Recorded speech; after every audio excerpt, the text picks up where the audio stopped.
दंडवत हो.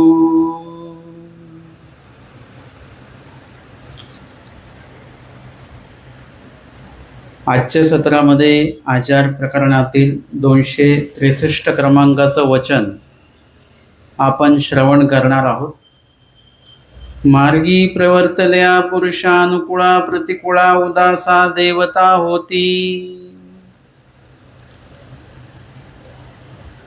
मागील वचनामध्ये आपण पुनःसंबंधी कसं जन्मवितात, कुणाच्या घरी जन्मवितात असा निर्वच बघितलेला आहे. सुखिया श्रीमंताच्या घरी पुरुष होऊनी जन्मती, मग 12 वरिखा संबंधू नेदूची नये. म्हणजे 12 वर्षाने स्वामी श्री चक्रधर महाराज किंवा ते अवतार त्या जीवाला भेट देतात. अशा प्रकारे आपण अनुसरण घेतलेले आहेत किंवा भक्त आहेत यांच्या पुनःसंबंधाविषयी हा निर्वच बघितलेला होता. आजच्या वचनामध्ये त्या जीवाच्या बाबतीमध्ये कर्माची त्रिविधता किंवा देवतेची त्रिविधता कशी होते हा संदर्भ सांगितलेला आहे. या वचना संदर्भातली लापिका आपण बघूया. तरी ऐसे जीव करणीये जीवची करीती आणि काही नातेतही प्रथम काळी देवतांची कर्माची त्रिविधता ऐसे साह्य परमेश्वरची करीती. म्हणजे मागील वचनापर्यंत आपण बघितलं की असं जीवाचं करण जे आहे ते फक्त जीवच करतात का? म्हणजे ईश्वर मार्गामध्ये जो जीव लागलेला आहे त्यामध्ये फक्त जीवाचंच कर्तृत्व आहे का? फक्त ना, तेतही प्रथम काळी म्हणजे सुरुवातीला सुद्धा कोमळ ज्ञानी असेल, ज्ञानी आहे आणि तो मार्गी प्रवर्तलेला आहे. या वचनामध्ये तेच सांगितलेलं आहे. ज्ञानार्थी तुम्ही प्रवर्तला, अनुसरणार्थी प्रवर्तला, आचरणार्थी प्रवर्तले म्हणजे तयार झालात, सिद्ध झालात, ते करायला तुम्ही आपलं कार्य सुरू केलं तर मग प्रथम काळी म्हणजे सुरुवातीलाच काय होतं? देवतांची कर्माची त्रिविधता. म्हणजे आपण कशामध्ये अडकलेलो आहोत? कर्मांमध्ये अडकलेलो आहोत. आणि कर्माचा जो भोग आहे ती देवता भोगवते, त्यामध्ये परत आपण अडकलेलो आहोत. म्हणजे कर्म आणि कर्म भोगविणारं देवता यांच्यामध्ये आपण पूर्णतः अडकलेलो आहोत. आणि त्याच्यामुळे होतं काय की आपण पूर्णतः ऋणायताच्या दृष्टांताप्रमाणे एकदम हवालदिल होऊन गेलेलो आहोत. आता हा कर्मभोग आहे, थोड्या वेळाने दुसरा कर्मभोग, थोड्या वेळाने तिसरा कर्मभोग. म्हणजे कर्मभोगाची एक रांगच आहे. तुम्ही थोडा वेळ सुद्धा उसंत असा नाही आहे. तुम्हाला तरी तुमच्या कामातनं एखाद्या दिवस सुट्टी असते, एखादा तास सुट्टी असते, 5 मिनटं का होईना आपण निवांत बसतो काम बाजूला टाकून. परंतु कर्माच्या बाबतीमध्ये अशा कुठल्याही प्रकारची काहीच सुट्टी असा प्रकार नाही. निवांतपणा असा प्रकार नाही की 5 मिनटं आम्ही विनाकर्म भोगून बसलेलो आहोत. तर तसं होत नाही. जेवढाही क्षण आहे तो कर्मभोगाशीच जोडलेला आहे. तुमच्या आयुष्यात जे काही येतं सुख दुःख वगैरे हे कर्मभोग त्यामध्ये आहेत आणि तो कर्मभोगच आपण भोगत असतो. आणि म्हणून जेव्हा अनुसरण घेईल जीव, ज्ञानार्थी प्रवर्तले किंवा अनुसरणार्थी तो प्रवर्तेल, त्यावेळेला हे कर्म परत मध्ये येणार. कर्मराठीचे कर्म मध्ये येतात आणि कर्ममध्ये आल्यानंतर काय होतं की त्यामध्ये सुख दुःख येणार. आणि सुख दुःख येत गेले की तुम्ही देवधर्मासाठी उपयुक्त राहत नाहीत. जसं आता तुम्ही स्मरणाला बसणार आहात आणि तेवढ्याच घरामध्ये काहीतरी वाईट घटना तुम्हाला ऐकू आली, आपल्याच घरातली नाही बाजूच्या घरातली जरी ऐकू आली तरी तुमचं स्मरणात मन लागत नाही. गावाकडे काहीतरी झालं, कुणी आजारी पडलं, आपलं मन लागत नाही. एखाद्या स्मरणाला बसतो आणि आनंदाची गोष्ट तिकडून माहिती झाली तरी आपलं स्मरण ठाकून जातं. असं नाही की लगेच स्मरण डबल करणार आहोत आपण, त्या आनंदामध्येच राहणार आपण. म्हणजे सुखदुःख हे तुमच्या धर्माला आड येतात आणि ते सुखदुःखाचा भोग हा कर्माशी संबंधित आहे.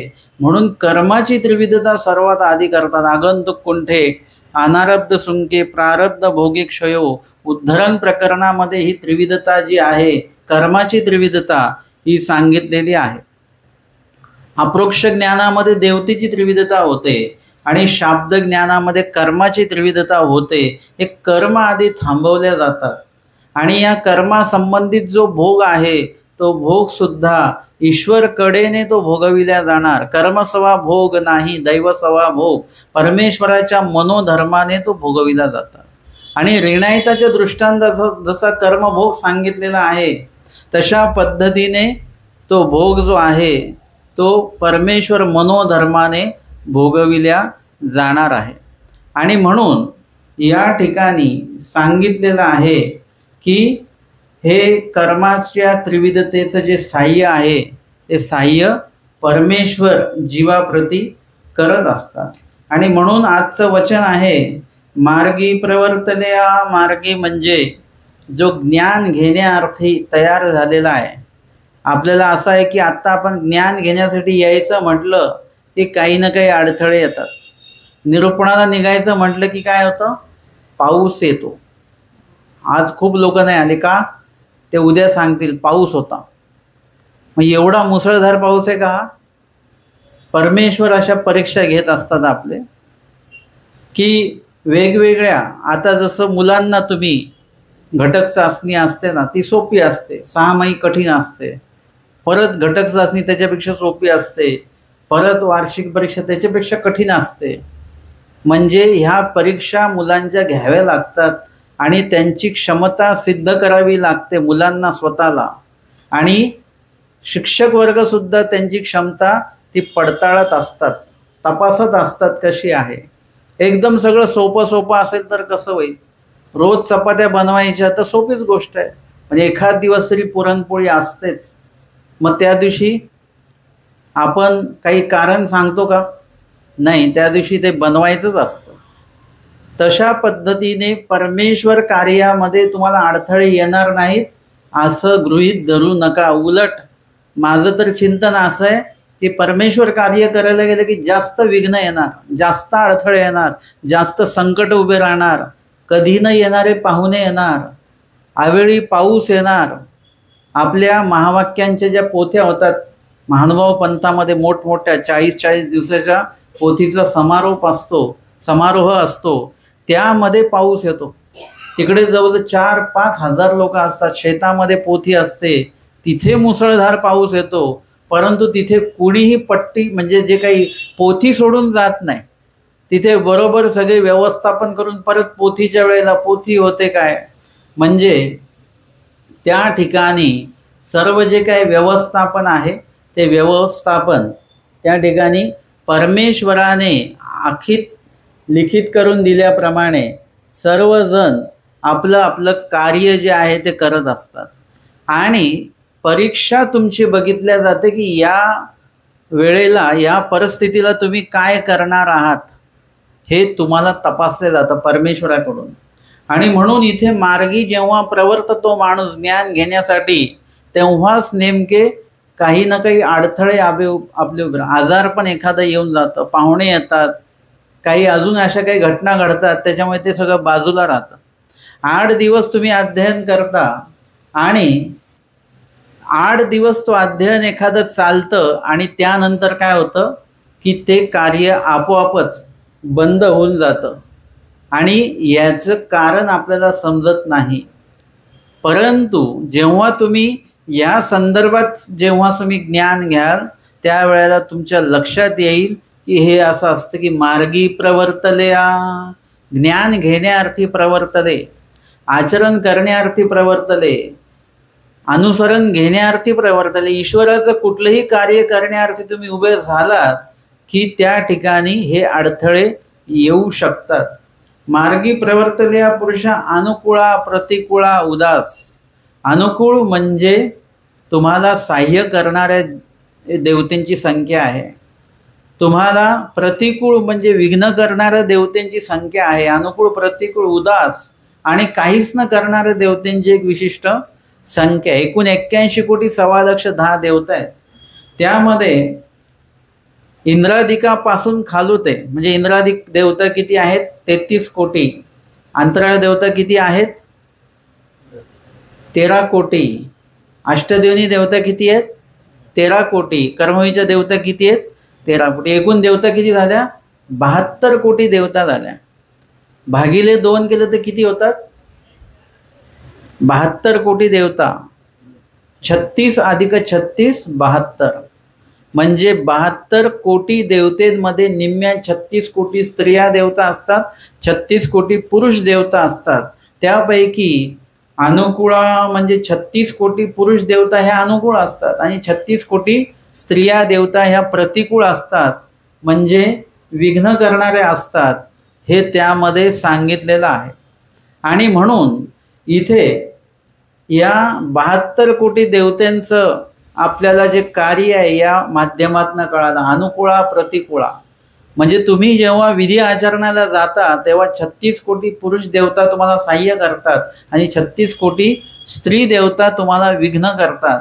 पण ते विघ्न कधी करतात? उगाचच विघ्न करत नाहीत ते. जेव्हा तुम्ही काहीतरी अशा प्रकारचं उल्लेख केलेला असतो दोषयुक्त, त्रस उत्पन्न झाल्यानंतर काही उल्लेख केला जातो, तर त्याद्वारे मग पदार्थाद्वारे देवता विघ्न करत असतात. एरवी विघ्न देवता करू शकत नाही. जर का जीव चुकला तरच देवता विघ्न करते आणि म्हणून ही सूचना देवाने आपल्याला दिलेली आहे.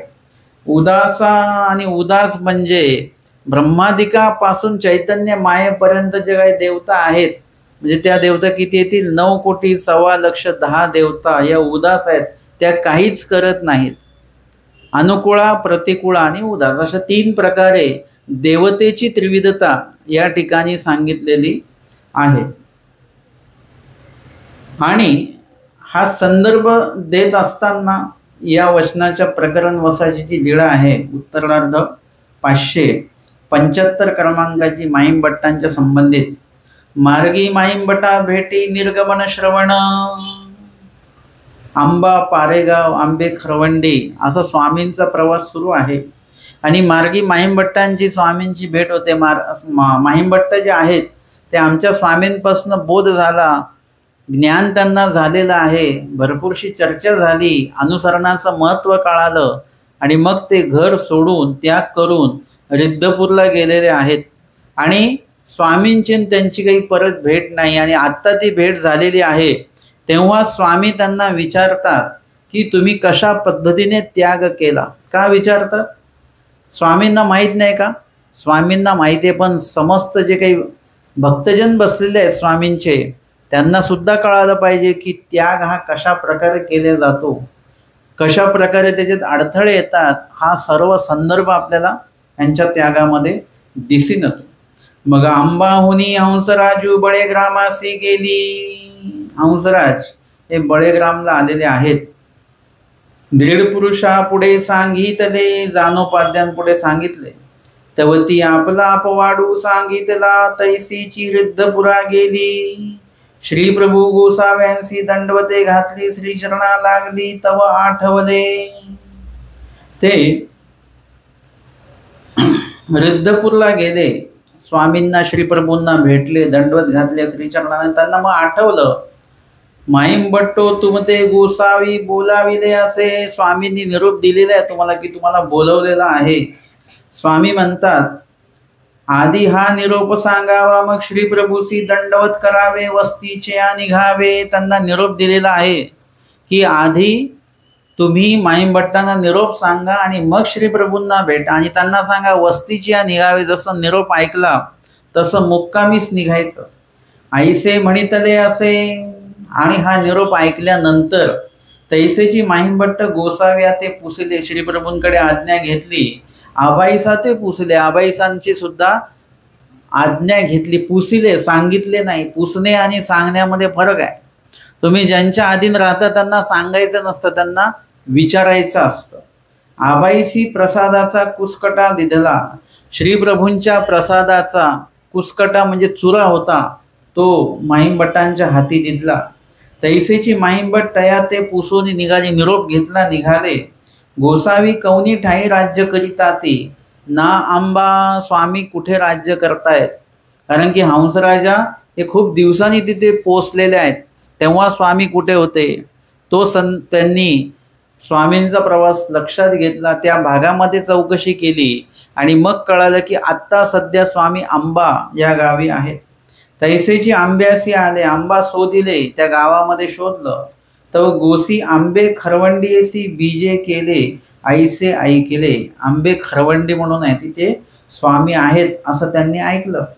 तैसेची आंबे खरवंडीसी आले. तिथे स्वामींचा शोध घेतला तेव्हा ऐकले गोसावी एळीएसी आत्ताची बीजे केले असे. आत्ताच एळी या गावाला स्वामी गेलेले आहेत. तसेच निघाले तव गोसावी ते मार्गे जाता देखिले. स्वामी असे बीजे करत आहेत, चालतच आहेत. स्वामींना त्यांनी पाहिलं आणि मग गोसाव्या ते सव्य घालून पुढे आले. अशा उजव्या बाजूने आलेत पुढे, डाव्या बाजूने नाही. आणि समोर आले. दंडवते घातली, श्रीचरणा लागले. मग गोसाव्यासी अव्वाटे उजव्या हाता वडातळी आसन झाले. तिथेच उजव्या हातालाच त्या वडातळी स्वामींना आसन झालं. कुसकटा गोसाव्यांशी दर्शना केला. गोसावी पोटळी नमस्करिली. आणि कुसकटा जो आहे श्रीप्रभूंच्या प्रसादाचा जो चुरा आहे तो स्वामींच्या समोर ठेवला आणि गोसावी पोटळी नमस्करिली. स्वामींनी ती पोटळी घेतली, त्याला नमस्कार केलेला आहे. मग गोसावी तया ते पुसले. कैसिया परी निर्गमू झाला. माहीमभट्टांना विचारतात कशा प्रकारे त्याग केला बरं तुम्ही. जी जी भावेची बारसी तेरसू झाला. पारणे करून अवकाशासी गेला. म्हणजे ज्येष्ठ महिन्यामध्ये हा सण येतो. बारसी झाली म्हणजे त्यानंतर तेरसू झाला आणि मग पारणे करून म्हणजे उपवास वगैरे सोडून मग मी अवकाशाला गेलेलो होतो स्वभावाला. अवकाशा बैसोनी मृतिका घेऊन गंगेसी गेला. आणि मग स्वच्छ होण्यासाठी परत हातामध्ये मातीचा ढेकूळ घेतलेला आहे आणि गंगेकडे गेलो. शौच करून निघाला आणि हात वगैरे स्वच्छ धुतले. मी हातपाय स्वच्छ धुतले आणि निघालो. तेव्हा डोक्यामध्ये विचार आला. स्वामी म्हणतात अनुसरावे ते कैपा. आणि तेव्हा ते अनुसरणाच्या संदर्भातला विचार आला. अनुसरावे ते कैपा म्हणजे कधी अनुसरावं. वरिखा एका अनुसरो. अवघ्याची व्यवस्था करू मग अनुसरो. म्हणजे त्यांच्या मनामध्ये विचार आला की कधी अनुसरायचं बरं. निरूपणामध्ये तर अनुसरणाविषयी ऐकलं आणि अनुसरण तर घ्यायचं आहे, पण कधी अनुसरावं ना. अवघ्याची व्यवस्था करू, सगळ्यांची व्यवस्था करू आणि मग अनुसरू. आणि काही तवरी देह गेले तरी काही, पण जर का सगळ्यांची व्यवस्था करता करता किती दिवस लागतात काय माहिती. आणि तेवढ्यात जर का देह गेला आपलं तर काय सांगता येतं. आणि म्हणून त्यांच्या मनामध्ये विचार जो आला की एका वर्षाने अनुसरू आणि तेवढ्यात देह गेलं तर मग म्हटले 6 महिन्याने अनुसरण घेऊ. 1 वर्ष नको, खूप होतं 1 वर्ष. आणि काही अवघ्यांची व्यवस्था करू आणि निघूया. आणि काही परंतु परत विचार आला 6 महिन्यात जर का आपलं देह गेलं तर, कारण की देह जाण्याला काही अंतर असं काही निश्चित नाही आपलं किती वर्ष आपण जगणार आहोत. तरी मासाती अनुसरू. परत निम्म्यावर आले. 3 महिन्यात अनुसरू आणि मग तो अवघ्याची व्यवस्था करू आणि मग अनुसरू. आणि काही तवपर्यंत देह गेले तरी काही. परत विचार आला की 3 महिन्यात जर का देह गेलं तर मग 1 महिन्यामध्ये आपण अनुसरण घेऊया. काही घरी घालू मग निघो. 1 महिन्यामध्ये आता विचार करून टाकू आपण. परंतु 1 महिन्यात देह गेले तर काय करायचं. मग पाखा 1 अनुसरू म्हणजे 15 दिवसामध्ये अनुसरण घेऊ. बगाच्यांची व्यवस्था करू. परंतु 15 दिवसात देह गेलं तर परत विचार मागे आला की 8 दिवसामध्ये आता अनुसरण घेऊ. पण 8 दिवसात जर का देह गेलं तर ज्या व्यक्तीकडे ज्ञान आहे त्या ज्ञानाला अनुसरून त्याला सर्व गोष्टींमध्ये अनित्यता दिसून येत असते बरं का. त्याला प्रत्येक गोष्टीमध्ये अनित्यता दिसते. आपल्याला वाटतं की आपण हे जे वस्त्र घेतलेलं आहे ते एका वर्षाने घालू आपण, आता भरपूर कपडे आहेत, परंतु तुमच्याकडे ज्ञान असेल तर ते ज्ञान काय सांगतं की हे वस्त्र एक वर्ष टिकेल का, टिकणार नाही, हे खराब होऊन जाईल, हे 6 महिन्यात घातलं पाहिजे, एका महिन्यात घातलं पाहिजे, 8 दिवसांनी घालू. पण 8 दिवसांनी समजा वस्त्र काही कारणास्तव खराब झालं, काय झालं, फाटलं, तर मग काय करायचं. त्याच्यापेक्षा याचा उपयोग आजच घेतला पाहिजे.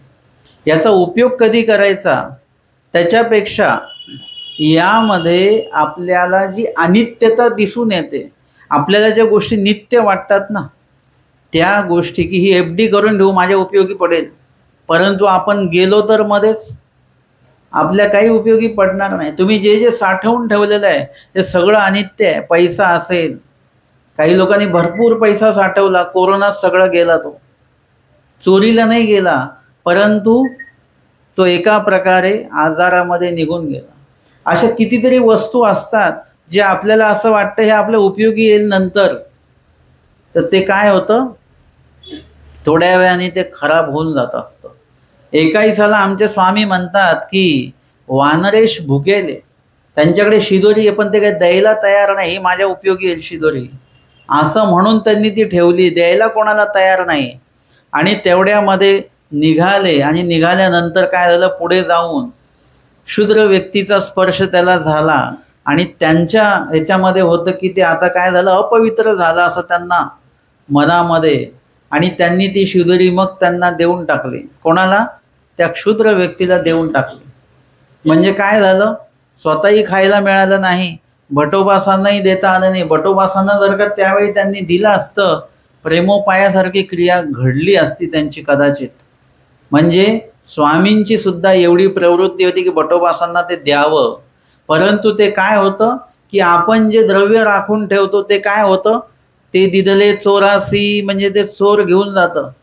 देह राखून ठेवलं प्रपंचासाठी, ते कोण नेतं, देह दिदले रोगासी, म्हणजे देह राखून ठेवलं त्याच्याने काय होतं, आजार निर्माण होतो, आणि मग आजारामध्येच आपलं देह खंगून जातं. तुम्ही काय काय असं साठवून ठेवणार आहे जे तुम्हाला उपयोगी पडणार आहे. प्रत्येक गोष्टीमध्ये अनित्यता बघायला शिका. हे किती वेळ नित्य असतं.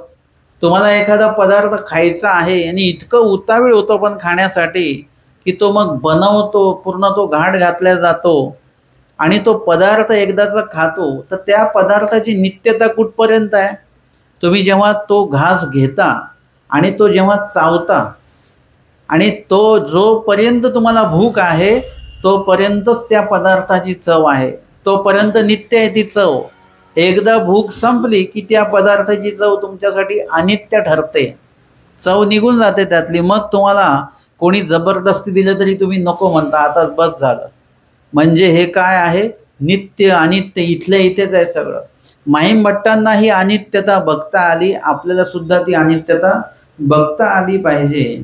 आणि ते म्हणतात की दिसा एका अनुसरो, 8 दिवसाचं एका दिवसात, म्हणजे उद्या आपण अनुसरू, आणि काही परंतु परत म्हणतात तरी दिसू कोणे देखीला असे, उद्याचा दिवस माझ्यासाठी उजाडेल की नाही उजाडेल. रात्रीतच काय झालं तर मग ते म्हणतात असं करूया, घरी जाऊ, त्यांना काय द्यायचं ते आत्ताच देऊन टाकू, आणि अवघ्याची विषय व्यवस्था करू, आणि मग निघूया आपण.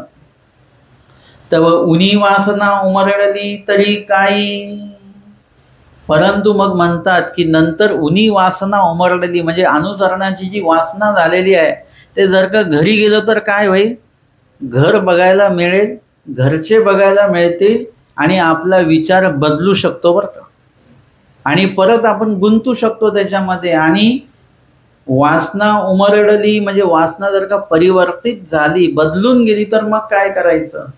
तर असं धरू आपण आत्ताच निघूया, आज नाही निघायचं, आत्ताच निघायचं, गंगेकडे जाऊ, शौच आचमन करू, आणि निघू, हातपाय धुवू वगैरे, स्वच्छ होऊ आणि निघायचं. आणि काही परत मनामध्ये विचार आला की अनुसरणा जिथे उभे आहेत ते, तिथून अनुसरणाच्या दिशेने चालत जाणं हा प्रवास वेगळा आहे. आणि तिथून गंगेकडे चालत येणं हा प्रवास वेगळा आहे, दोन्ही प्रवास वेगळे आहेत. इथे अनुसरणाला जाणार आहेत आणि एकीकडे गंगेकडे जाणार आहेत. गंगेकडे जाणं म्हणजे देह स्वच्छ करायचं आहे आणि अनुसरणाकडे जायचं म्हणजे जीव स्वरूप स्वच्छ करायचं आहे. आता गंगेकडे जाताना जर का मार्गी सरपू लागला, जर का मध्ये साप आला आणि चावला तर सापाचं काही सांगता येतं का? किती वेगामध्ये तो साप येतो, आपण म्हणजे डोळ्यासमोर पण त्याचा वेग थांबवू शकत नाही, इतक्या वेगामध्ये साप असं निघून जात असतो. आणि तो नेमका जायला आणि आपला पाय पडायला काही झालं तर.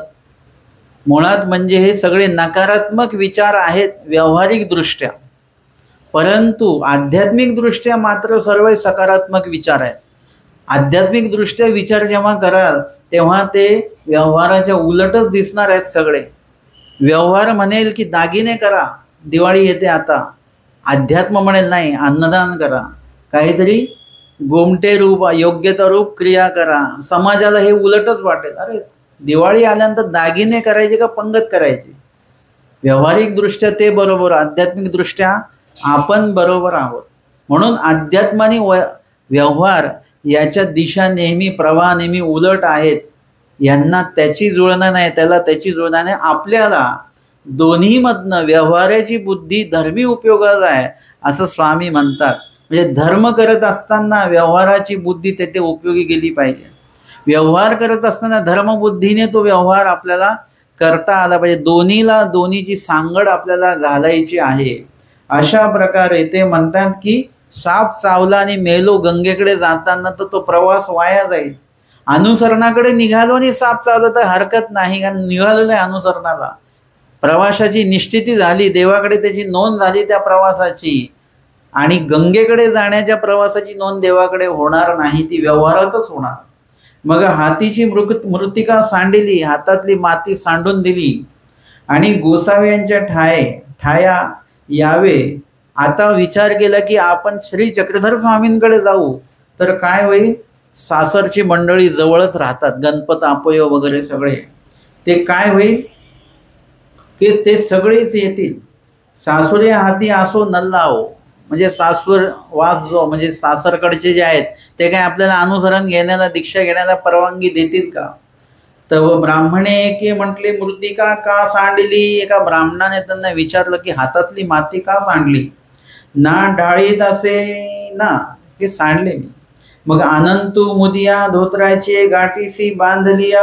अनुसरण घ्यायचं तर शिखासूत्राचा त्याग करावा लागतो, कर्मकांडांचा त्याग करावा लागतो, कर्म धर्म विधी विखोचा त्याग करावा लागतो. तुमचे जे काही ओळखी आहेत, तुम्ही कुठल्या जाती पातीचे धर्माचे आहात, ते सगळं काढून ठेवावं लागतं तुम्हाला. आणि म्हणून अनंत नावाचा एक अलंकार आहे तो काढून ठेवला. मुदिया अंगठ्या वगैरे सगळ्या काढून ठेवल्या आणि त्या धोत्राच्या गाठीला त्यांनी बांधल्या. आणि मग ओळत गावासी गेला, ब्राह्मणा एकाची ओसरी निजायला. सकाळीच उठला, विचार करू लागलो, काही पा येत तरी संबंधी असती तरी गोसावी श्रीप्रभूचा अवतार सांगितला होता. म्हणजे आमचे स्वामी सांगतात आताचे तो ऐसे गेपे आणि मग काळे करून तुम्हा उपयोगा ते जाणार आहे. हे कसं की केव्हा काळी आमच्या स्वामींनी प्रथम भेटीमध्ये पंचकृष्ण निरूपणामध्ये जैसे रुद्रपुरुषी गुंडम रावळ असा परमेश्वराचा अवतार सांगितलेला आहे, जे विद्यमान आहेत आणि गेल्यानंतर भेटही देणार आहेत. तर आमच्या स्वामींकडे गेलो तर सासरची मंडळी येतील, ते त्रास देतील, आपलं अनुसरण सफल नाही होणार. मग लांब कुठेतरी निघून जावं, स्वदेश स्वग्राम संबंधियाचा संबंध विशेषतः त्याज्य केल्याशिवाय अनुसरण पदरामध्ये पडणार नाही. आणि म्हणून श्रीप्रभूंचा अवतार सांगितला. मग मी परमेश्वरपुरासे निघाला. परमेश्वरपुराकडे ते निघालेले आहेत. एका ब्राह्मणाला त्यांनी म्हणितलं, माझी पासवडी तुम्ही घ्या, आपली मज द्या. त्या ब्राह्मणाला काय म्हटलं की तुमची पासवडी मला द्या, कारण की माहीम भट्टांची जी पासवडी धोत्र जे नेसलेलं होतं ते खूप महागडं होतं, चांगल्या प्रकारचं वस्त्र होतं. म्हणजे अशा चांगल्या प्रकारचं वस्त्र नेसून मी जर का अनुसरणाला निघालो तर त्यागलंच काय. मला सगळं प्रपंचाचं मला काहीच ठेवायचं नाही जवळ, पूर्ण त्याग करून जायचं आहे. आणि समोरच्याची जी पासवडी आहे म्हणजे ती जुनी आहे, मळकी आहे, ती घ्यायची आहे. हे काय आहे? फाळुंके पालटण्याचा जो विधी आहे तो सर्वप्रथम माहीमभटांनी त्या ठिकाणी केलेला आहे. मग ते म्हणतात मज हे पचेना आणि मी काय म्हणो. तो समोरचा व्यक्ती आहे, तो गरीब आहे, तो ब्राह्मण, तो म्हणतो एवढं महागडं वस्त्र जर का मी नेसलो तर माझी परिस्थिती लोकांना माहिती आहे. ते म्हणतील की हे तू कुठून तरी चोरून आणलेलं आहे, हे मला पचणार नाही, हे नेसणं, हे वापरणं, उपयोगात नेणं मला पचणार नाही, म्हणून हे मला नको. आणि जर का कोणी विचारलं मला कुठून आणलं, मी सांगू काय त्यांना? ते माहीमभट्ट त्यांना म्हणतात ना सरालेकारे माही दिली ऐसे म्हणावे, माझं नाव सांगा. सरालेकार माहीमभटानेही मला पासवडी दिली असं म्हणा तुम्ही त्यांना. मग मी आपली मंजिष्ट पासवडी तयासी दिली. लाल रंगाची पासवडी नेसलेले होते माहीमभट्ट. ते म्हणतात मी माझी पासवडी त्यांना दिली, तयाची मी घेतली. ते दिसी चतुर्दसू. मग धोत्र फाडून झोळी केली आणि मग धोत्राचा काही भाग फाडला, त्याची झोळी केली आणि मग एका गावी भिक्षा केली. ते एकी बाईला थाळा वाढिले होते, तैसेची आणून भिक्षा घातली. तिने ताटामध्ये काही वाढून आणलेलं ते माझ्या भिक्षा झोळीमध्ये टाकलं. ताट ठाणवये अडणी तिन्ही ठाय नाही. ताट म्हणजे भिक्षा ही कशामध्ये घेतली? झोळीमध्ये घेतली, कपड्यामध्ये, म्हणजे ताट नाही आहे. ठाणवये म्हणजे कुठल्याही प्रकारचा पाट वगैरे असं काहीच तिन्ही गोष्टी माझ्याकडे नाहीत. हेर अवघेची भिक्षेसी आले, पण भिक्षेला मात्र सगळे पदार्थ आले. घरी माहीमभट्ट पक्वानांचं रोजचं भोजन त्यांचं होतं, कितीतरी भाज्या खायच्या असं म्हटल्या जातं.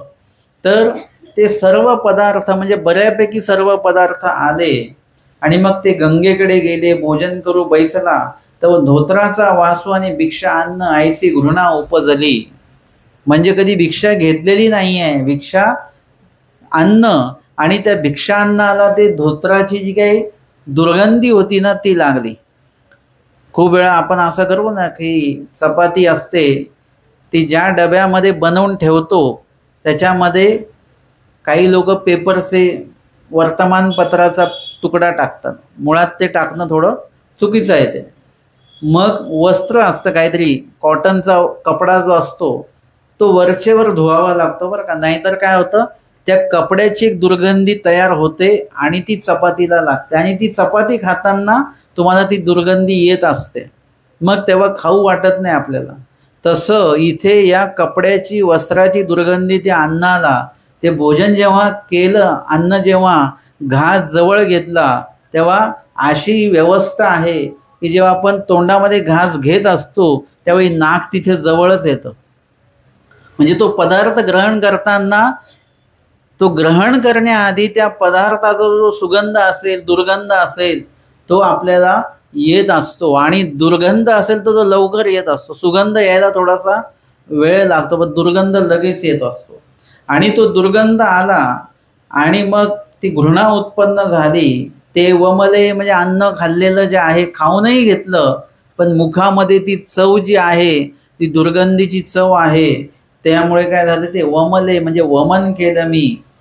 एर अन्न पाणी आण तू लोटीले, आणि बाकीचं अन्न मी नदीमध्ये टाकून दिलं, काही खाण्यात आलं नसतं. मग घरा जावयाचे विचारिले, मनामध्ये विचार आला की परत घरी जावं का, आता आपल्याला काही जमणार नाहीये. मग दुःख वाटले की आपण कसा चुकीचा विचार करतो आहोत, घरी नाही गेलं पाहिजे आता. आणि मग स्वामी म्हणतात जाणत्या विको सुखाते नेली. जो जाणकार व्यक्ती आहे तो प्रपंचामध्ये अधिक रमत नाही, आणि जे रमलेले आहेत ते जाणते नाहीत, असा त्याचा उलट अर्थ या वचनातनं आपल्याला लक्षात येतो. माहीमभट्ट म्हणतात जीजी ते दिवशी अवघा उपवास पडला, त्या दिवशी पूर्ण दिवसभर उपवास.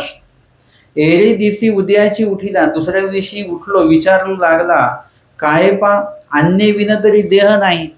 विचार केला की आज अन्न खाल्ल्या नाही गेलं काल, आणि आजचा दिवस उगवला, आजही तशीच परिस्थिती निर्माण झाली तर तरी अन्ने विन तरी देह नाही, अन्नाशिवाय तर देहाचं काही हे नाही.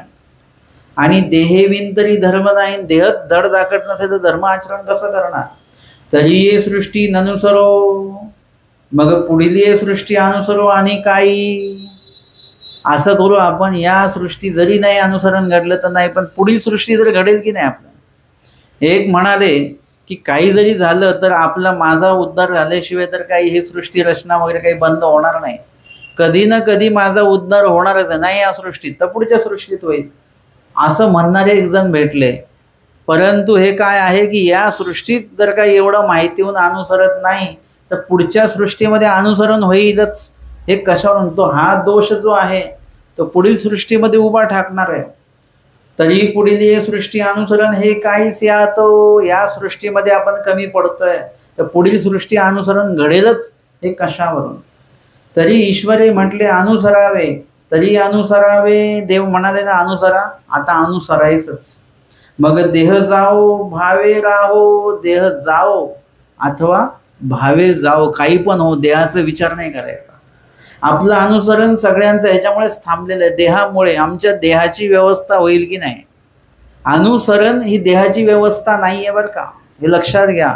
अनुसरण ही जीवाची व्यवस्था आहे, जीव स्वरूपाची चांगली व्यवस्था करण्याचं हे साधन आहे अनुसरण. आपण कुठे बघतो अडलेलो आहोत, आपलं अनुसरण कुठे अडले, देह व्यवस्थेमध्ये आपलं अनुसरण घडलंय. इथे माझी व्यवस्था होईल का, तिथे माझी व्यवस्था होईल का. अनुसरण हे देहाशी नाही, हे जीवाशी, जीव स्वरूपाशी संबंधित आहे. आणि मग ते एका गावाला त्यांनी भिक्षा केली, गंगेला गेलो, जेऊ बैसले तेव्हा घासूवरी पोटी निघाला. एक घास पोटामध्ये गेला आणि मग मी म्हटलं घासू भरी पोटी पडिला, आता म्या माहिये जिंतले. मी माहीमभट्ट, मी भिक्षा न खाऊ शकतो, म्हणजे माझा हा दोष जो होता, दुर्गंधीमुळे मी खात नव्हतो, हा दोष मी माझा जिंकला. अशा प्रकारे म्हणून मी बाहे आफळली, म्हणजे समाधानी झालो. अहंकाराने बाही नाही आफळली, समाधानी झालो की मी या दोषाला जिंकलं.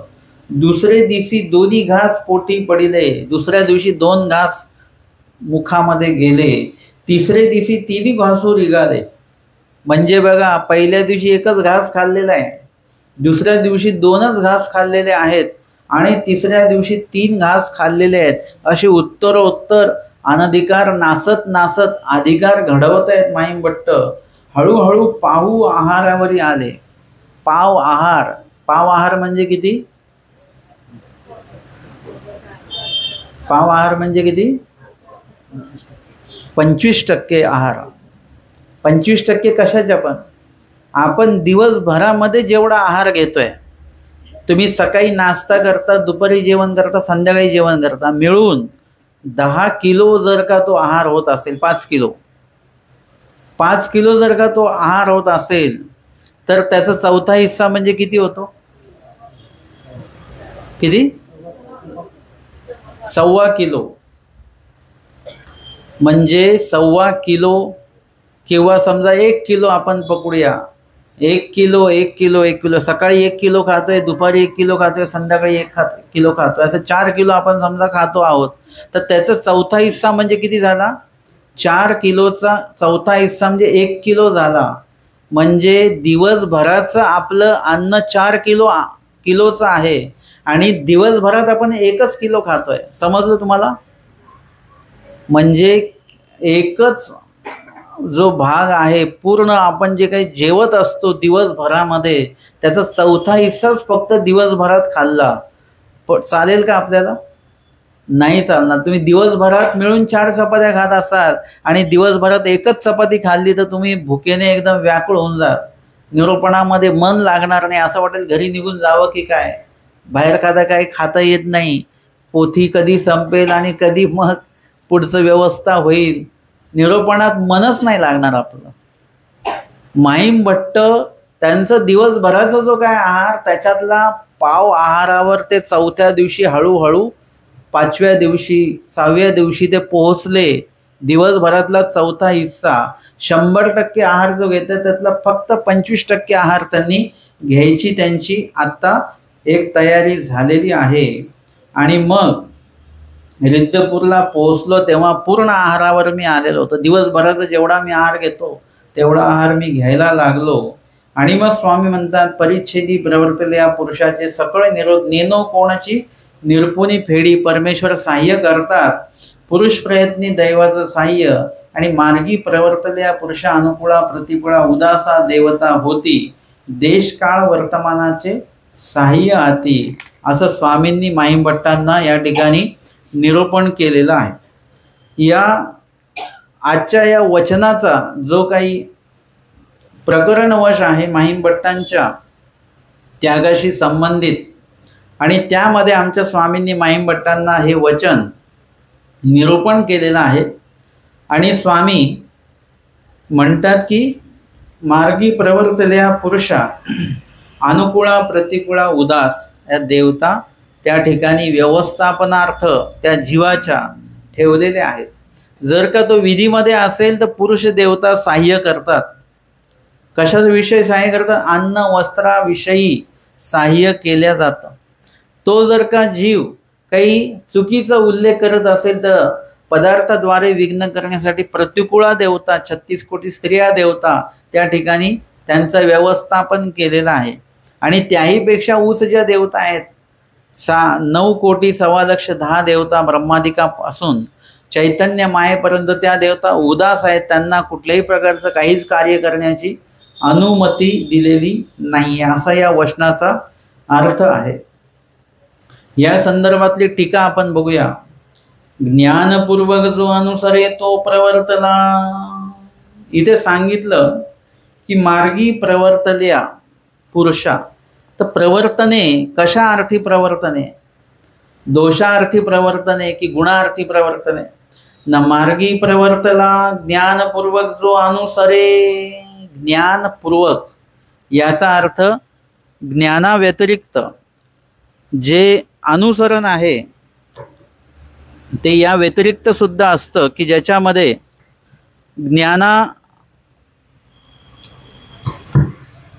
ज्ञानयुक्त अनुसरण असतं हे पण लक्षात आलं आपल्याला, आणि अज्ञानयुक्त अनुसरण असतं हे पण लक्षात आलं. आमचे स्वामी म्हणतात जी क्रिया करायची ते ज्ञानयुक्त असली पाहिजे. त्याचं ज्ञान तुम्हाला असल्याशिवाय त्या क्रियेला तुम्ही न्याय देऊ शकत नाही. तुम्हाला साधा एखादा पदार्थ बनवायचा असेल, आजारी व्यक्तीसाठी पेज बनवायची असेल तर त्याचं सुद्धा ज्ञान लागतं बरं का, कसं बनवायचं आहे. त्या पेजेमध्ये पदार्थाचा भाग कमी असला पाहिजे आणि द्रव पदार्थाचा भाग अधिक असला पाहिजे. तुम्ही पदार्थ म्हणजे तांदूळ डाळ जास्त प्रमाणात टाकली एकदम घट्ट तर ते रुग्णाला ते खाता नाही येणार. म्हणजे ह्या साधारण पदार्थाचं ज्ञान असणं गरजेचं आहे. आणि कोरा जे चहा पितात त्यांच्यासाठी की कोरा चहा बनवण्याचं सुद्धा ज्ञान असलं पाहिजे का. कोरा चहा बनवायचा आहे आणि तुम्ही 1 चमचाभर चहापत्ती टाकून मनापासून उकळली तर ती कोरी चहा पिल्या जात नाही. म्हणजे एकदम कोरी चहा बनवणं म्हणजे सर्वसाधारण पदार्थ आहे. गरम पाण्यात थोडीशी प्रमाणामध्ये चहापत्ती टाकायची आणि जास्त उकळायची नाही. फक्त रंग आला पाहिजे बस, चव उतरली नाही पाहिजे त्याची, नाही तर कडवट लागतो तो चहा. क्षुल्लक पदार्थ आहे परंतु त्याचं सुद्धा ज्ञान असलं पाहिजे. एका ठिकाणी त्यांनी चहा दिली मला, मी म्हटलं मी कोरा चहा घेईन. त्यांनी इतकी मनापासून उकळली ती चहा, तो रंग बघितल्याच माझ्या लक्षात आला आणि त्याचा एक गंध आला. मला दुर्गंध नाही म्हणणार, गंध आला की ही चहा कडवट आहे. मग ती मी बशीमध्ये थोडीशीच ओतली, म्हटलं हा चहा खूप कडक बनवला आहे तुम्ही बरं का. मग त्यांना मी सांगितलं की असं बनवायचं. म्हणजे बाबा तुम्हाला कसं माहिती?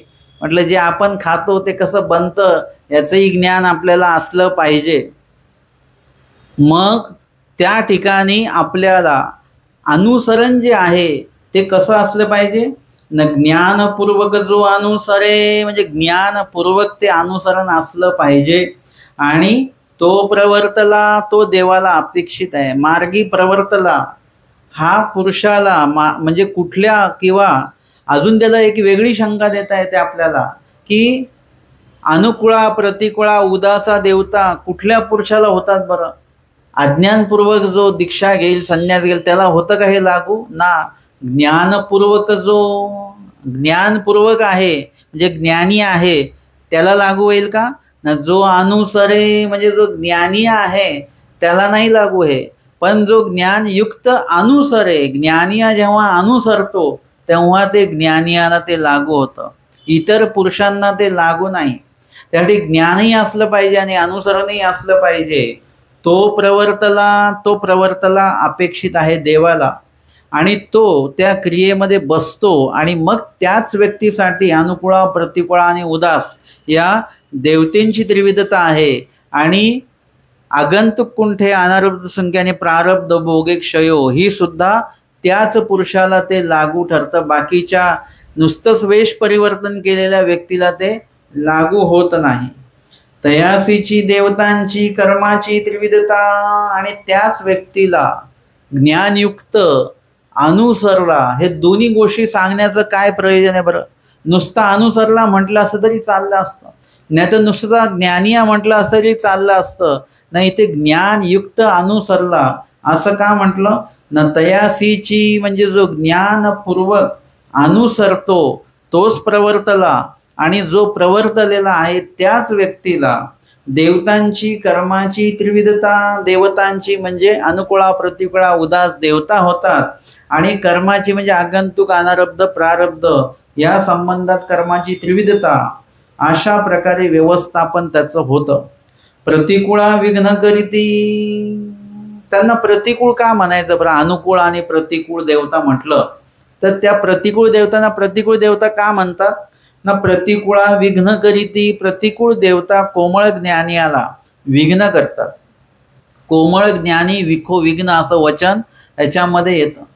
तर त्यांना कोमळ ज्ञानियाला काय आहे? विघ्न होतं. पदार्थांचा उल्लेख केला की त्या पदार्थाद्वारे देवता 3 दिवसाच्या दरम्यान काळामध्ये त्या कोमळ ज्ञानियाला विघ्न करत असते.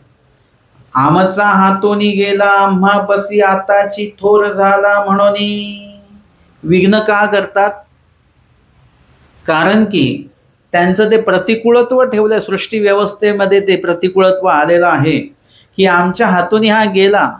जेव्हा तुम्ही अनुसरता त्यावेळेला देवतेंच्या कर्माच्या वेगळे तुम्ही होत असता. देवतेंचा तुमचा तसा संपर्क राहत नाही.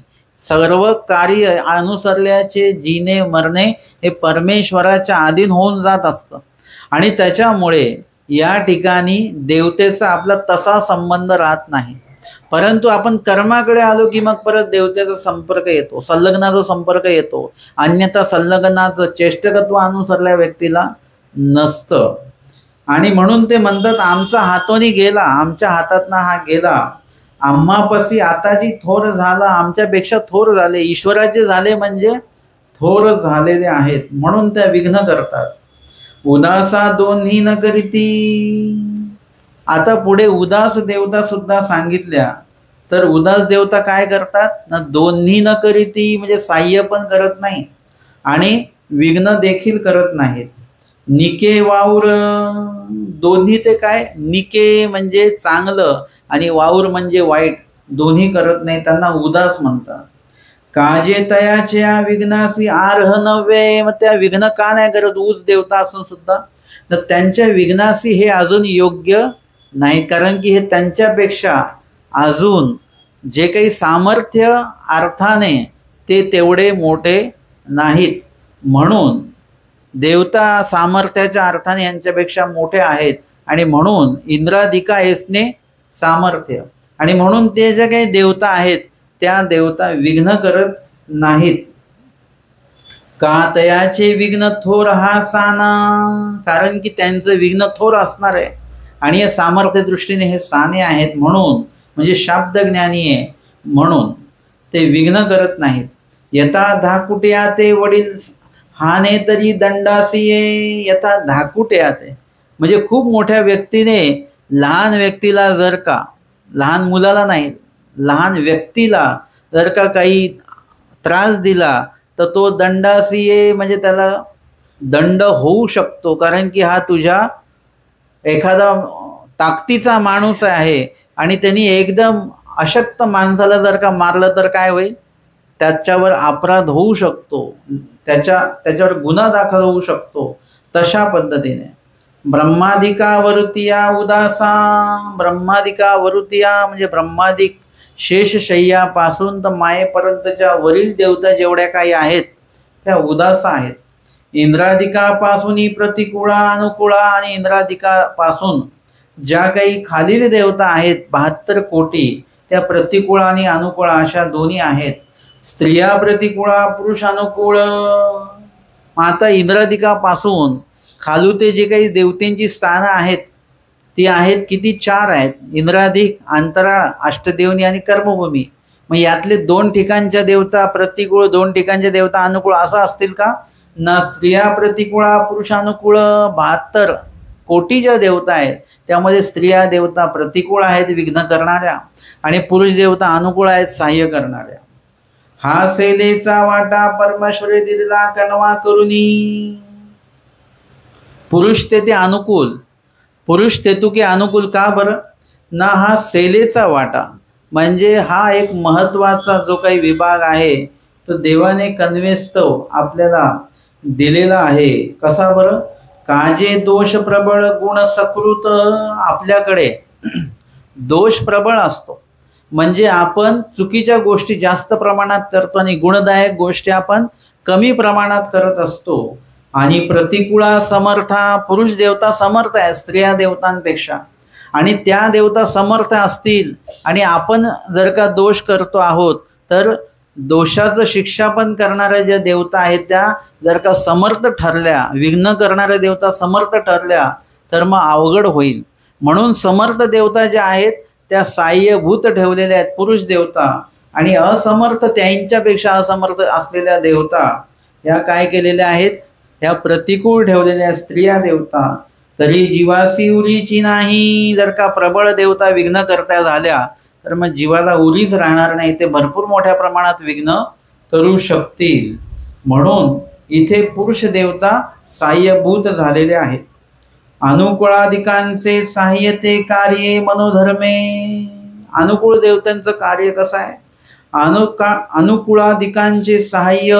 अनुकूळ देवता या ज्या आहेत ते सहाय्य रूपाने वर्तत असतात आणि ते कार्ये मनोधर्मे. कार्याने आणि मनोधर्माने, म्हणजे कार्य म्हणजे आटन विजन वगैरे इत्यादी बाह्य ज्या क्रिया आहेत, बाह्य जे विधी आहेत ते करण्या अर्थाने काही देवतेंना जे जे काही आपल्याला जे काही साह्यभूत असेल विधी आचरण्यासाठी त्या त्या गोष्टींचं ते काय करतात? आपल्याला सहाय्य करत असतात. यथा तिथे उमरी गोराईसाचं उदाहरण देतात. ती निघालेली होती, तिच्या पायामध्ये काटा लागला, मुळामध्ये ती पुढच्या गावाला निघालेली होती आणि पुढच्या गावाला निघालेली असताना तिचा पाय दुखावला, ती जागेवरच बसली आणि तेवढ्यात एक घोडेस्वार आला आणि आई कुठे चालल्या? पुढच्या गावाला चालले मी. म्हणजे त्या गावाला दंगल सुरू आहे. म्हणजे काय झालं? सहाय्य झालं तिला, आणि मग त्यांनी घोड्यावर बसून मागच्या गावाला त्यांना तो सोडून आला. किंवा आमच्या साधाईचा रिद्धपूरला निघाला, श्रीप्रभूंनी उपोषण केलेलं आहे, त्यावेळी सुद्धा त्यांचा पाय आवटळला, पुढे जाता येईना, त्यावेळी घोडेस्वार आला आणि त्यांनी सहाय्य केलेले, म्हणजे त्यांनी रिद्धपूरच्या राजमठाच्या महाद्वारापर्यंत त्यांना सोडलं. हे काय आहे? अनुकूळ देवतेचे सहाय्य. हे सहाय्य कशाच्या माध्यमातून? कार्य म्हणजे कार्याच्या माध्यमातून सहाय्य आहे. मनोधर्मे म्हणजे मनोधर्म आहे त्यांचा त्याच्यामध्ये. अशा पद्धतीने ते सहाय्य करत असतात. देवता म्हणजे उचित प्रकाशिले. आता या देवतेने अनुकूळ व्हावं, या देवतेने प्रतिकूळ व्हावं असं परमेश्वराने चेष्टकत्व केलं का? त्यांना सुचवलं का तुम्ही अनुकूळ व्हा, तुम्ही प्रतिकूळ व्हा? ना. देवता म्हणजे उचित प्रकाशिले. अनुकूळ देवतेला उचितत्वे ते प्रकाशिले, प्रतिकूळ देवतेला उचितत्वे ते प्रकाशिले, उदास देवतांना उचितत्वे ते प्रकाशिले. म्हणजे सृष्टी व्यवस्थेचा तो भाग आहे. आमच्या स्वामींनी सृष्टी रचना करा असं म्हटल्यानंतर त्यामध्ये जेवढं काही अपेक्षित आहे ते सगळं आलं. जसं तुम्ही म्हणता ना कसलं जेवण करायचं, ते म्हणतात पुरणपोळीचं जेवण करा. मग तुम्ही नुसतीच पुरणपोळी बनवता का? या पुरणपोळीचं जेवण म्हटलं की त्याच्यामध्ये सगळेच पदार्थ आले का? नाव आता मी काही घेत नाही, तुम्हाला भूक लागेल, परत सगळे पदार्थ येतील, निरूपणातनं मन इकडे तिकडे निघून जाईल, असं होऊ शकतं. आताही झालंच असेल तसं.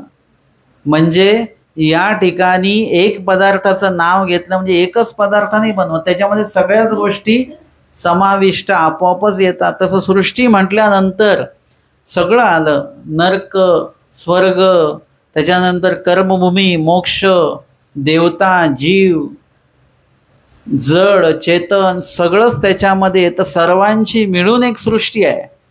सृष्टी म्हणजे नुसते परमेश्वर म्हणजे सृष्टी नाही, देवता म्हणजे सृष्टी नाही, तर सर्व मिळून जे काय आहे त्याला सृष्टी असं म्हटल्या जातं. पुरुष म्हणजे स्वतंत्र. आता वचनी पुरुष का म्हटला? मार्गी प्रवर्तल्या स्त्रिया असं का नाही म्हटलं? पुरुष का म्हटला ना? पुरुष या पदामध्ये पुरुषही येतात आणि स्त्रियाही येतात. जे अनुसरणार्थी प्रवर्तलेले आहेत त्या स्त्रिया जरी असले तरी त्या कोण आहेत? पुरुषच आहेत, कारण त्यांनी पुरुषार्थ केलेला आहे, एक महत्त्वपूर्ण निर्णय घेतलेला आहे. आमच्या लुखाईसा बाबुळगावकर होत्या, त्यांना जेव्हा बोध झाला, ज्ञान झालं, त्याग समजला, अनुसरण समजलं, त्यांनी काय केलं? आपल्या पतीसाठी दुसरी पत्नी बघितली. म्हणजे पतीसाठी पत्नी बघणारी ही पहिलीच पत्नी आहे, ती पण महानुभाव पंथाची आहे. तिने पतीचं स्वतः लग्न लावून दिलं आणि स्वतः त्यांना मोकळं करून दिलं, स्वतः मोकळी झाली आणि भटोबासांकडे आले, अनुसरण घेतलं आणि लगेच आटनादिक्रमे निघून गेल्या, आटन करून आल्या. आणि त्यानंतर तोपर्यंत त्यांचे नातलग येऊन बघून गेले, कुठे गेली, काय गेली. त्यांना अन्यथा हे झालं की लग्न हिनी संन्यासाचं नाटक करून ही दुसरीकडेच गेली की काय, म्हणून त्यांच्या मनात कदाचित अन्यथा ज्ञान आलं असावं किंवा ते येऊ नये किंवा त्याचं निरसन व्हावं, यासाठी ते जेव्हा आटनादिक्रमे आले, स्वतःचं पूर्ण देहकृश केलेलं होतं. भटोबासांनी म्हणाले की असंच आटनादिक्रमे परत जा आणि तुमच्या घरी जाऊन या, तुमचा पूर्व जे घर आहे तिथे जाऊन भेट देऊन या. आणि मग त्या गेल्या. घरी गेल्यानंतर तिथे जो पती आहे तो त्या मुलाला खेळवत होता त्याच्या, आणि ही पत्नी पूर्व पत्नी असलेली आमच्या लुखाईसा त्या घराच्या दरवाज्यात उभे राहिले आणि भिक्षा म्हटल्या. आणि भिक्षा म्हटल्यानंतर त्यांनी बघितलं, पण त्या ओळखलं नाही बरं का. एवढ्या दिवस संसार केला, परंतु आचरणाने स्वतःचं देह इतकं बदलवून टाकलं, कृश केलं की ह्या पतीने लुखाईसा बाबुळगावकरांना ओळखलंच नाही, पण दंडवत मात्र केलं एक साधू आहेत म्हणून. आणि मग लुखाईसा बाबुळगावकरांनी त्यांना विचारलं की आम्हाला ओळखलं का? आणि मग आवाज ओळखीचा वाटला आणि बघितलं, अरे हे तर आपल्या पूर्व पत्नी आहेत. आपल्या मनामध्ये काही चुकीचा भाव असेल आला यांच्याविषयी, पण बघितलं या कोण झालेल्या? साध्वी झालेल्या आहेत, भिक्षा मागत आहेत. आणि सर्व त्यांचं रूप एक बघितलं आणि मनातलं अन्यथा ज्ञान फिटलं आणि जवळ जाऊन त्यांच्या पायावर डोकं ठेवून दंडवत केलेलं आहे, दुसरा दंडवत केला. म्हणजे हे काय आहे? हे आचरणाची ताकद आहे. हा काय आहे? एक जी पत्नी आहे, जी पूर्वकाळी पतीच्या पायावर डोकं ती स्वतः ठेवत होती, आज तिने असा पुरुषार्थ केलेला आहे की त्या पत्नीच्या पायावर तो पती डोकं ठेवतोय, वंदन करतोय, तिला दंडवत करतो आहे. हा पुरुषार्थ नाही आहे का? हा पुरुषार्थ आहे. आणि म्हणून मार्गी जे प्रवर्तात ते पुरुषच आहेत, म्हणजे पुरुषार्थ तो आहे त्यांच्यामध्ये. आणि म्हणून सांगितलेलं आहे की या ठिकाणी